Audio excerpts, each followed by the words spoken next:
Avec les femmes de Djibouti. Bravo les femmes, bravo, on est là pour vous, on est là, t'inquiète pas.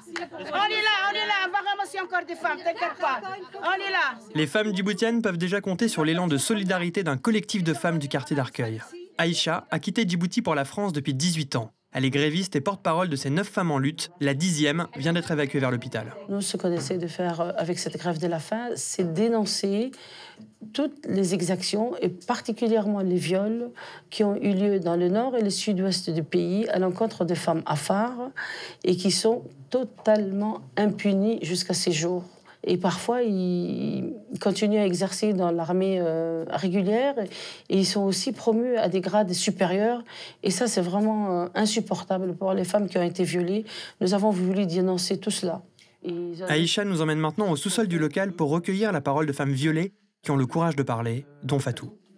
Elle a été victime de viol à l'âge de 17 ans par les soldats de la garde présidentielle dans son village natal.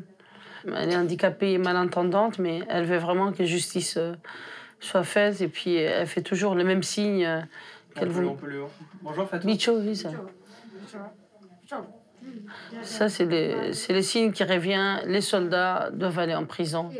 Fatouma Mbassa, elle, a une cousine qui s'est faite violer à l'âge de 16 ans par des soldats du village. Sa cousine a fait une hémorragie.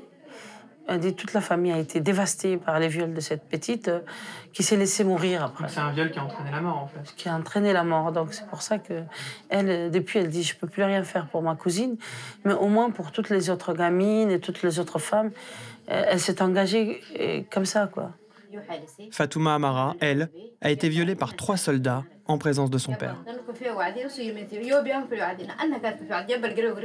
Elle dit ils ont visé mon père en lui disant tu ne bouges pas pendant qu'on me violait. Donc elle a et donc elle, après tout de suite il est tombé son père. Enfin il a eu une crise cardiaque. Il est mort après. Il est mort juste après avoir vécu. Après ouais. Bon, merci pour ces témoignages. Merci, Gadagay.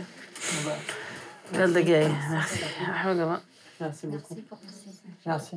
Merci à vous. Avec les femmes victimes de viol à Djibouti. Gardez vos forces, gardez vos forces.